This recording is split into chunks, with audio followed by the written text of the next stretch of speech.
अब इसको करने में दिक्कत आती है तो आपको जैसे मैंने बताया था कि क्या करना है, इस तरह से आप कुशन लेंगे, कुशन को ऐसे रखिए और कुशन को रखने के बाद इस जगह पे रख के फिर आप बैठिए।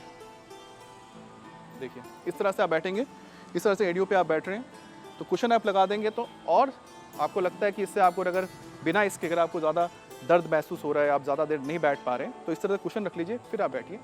तो भी आप इस आसन को आराम से बैठ के वज्रासन कर सकते हैं। स्ट्रेट ऐसे बैठिए और फिर नॉर्मल ब्रीदिंग वज्रासन में आपको करना है। टोज बिल्कुल मिले रहेंगे और इस तरह से देखिए कंफर्टेबल रहेगा, इसके साथ आप कर सकते हैं। और इसके साथ ही मैं आपको बताऊंगा कि पिलो रख के भी आप किस तरह से तमाम जो आसन है इसके से जुड़े हुई वो आप कर सकते हैं। तो पहला हो गया वज्रासन, जो इस पोज में हमने किया है, जिसके बारे में आप जानते ही हैं। तो अब मैं आपको बताऊंगा बालक आसन कैसे करना है। और ठीक वज्रासन के पोज में रहिए, इसी तरह से हाथ तो आगे झुकिए, पंजों को पहले रखिए, फिर हाथ को ऐसे रखिए और फिर सिर को नीचे ऐसे जमीन पर टिका दीजिए।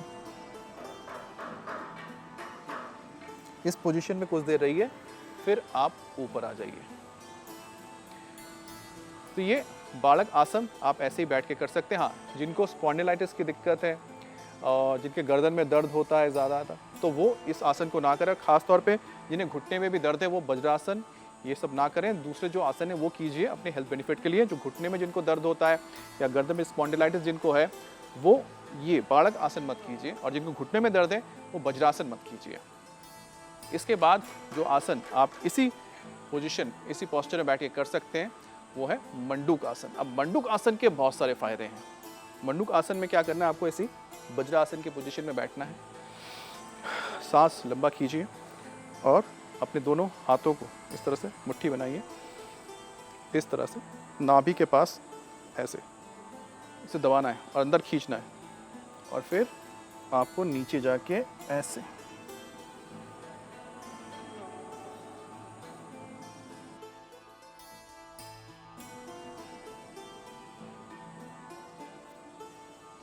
तो जितनी देर हो सके इसमें रखिए, दबाव पड़ना चाहिए। अब जिनको कुशन रखना है कुशन के साथ कर सकते हैं, जो कुशन के साथ नहीं करना चाहते कुशन के बिना भी कर सकते हैं। मंडूक आसन के फायदे बहुत हैं। देखिए मंडूक आसन आपके पेट के पैंक्रियास इनको और ज़्यादा स्ट्रॉन्ग करता है, आपके लीवर को, किडनी को बेटर करता है, फंक्शन को, लीवर किडनी फंक्शन को बेटर करता है, आपके पाचन को बहुत अच्छा कर देता है। ठीक है, उसके बाद पित्त की जिनको दिक्कत है, पित्त कफ, ये दूर कर देता है। और साथ ही साथ जो सबसे इम्पॉर्टेंट है डायबिटीज़, अगर आपको डायबिटीज़ है तो उसके लिए भी मंडूक आसन बिल्कुल अचूक है। मतलब आपके स्टमक के लिए एकदम बोलते हैं ना रामबाण है इसका।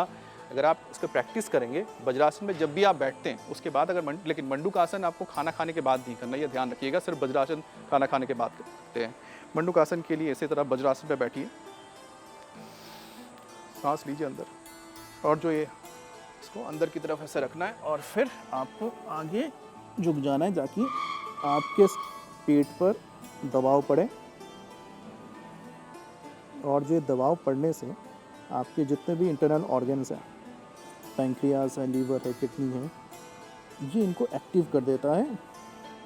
और जब वे एक्टिव होते हैं, चाहे आपको फैटी लीवर का हो, किडनी की दिक्कत हो, पित्त का हो, ये जो सारी दिक्कत है आपकी दूर हो जाती है। ख़ास तौर पे जो उनको डायबिटीज़ है उनको ये करना है। जितनी देर आप अपने आप को इस पोजीशन में रख सकते हैं कीजिए, और इसके वेरिएशन लगातार आप इसको 1 बार, 2 बार, 3 बार, 4 बार इस तरह से करते रहिए। तो मंडूक आसन से आपको बहुत फ़ायदे होंगे।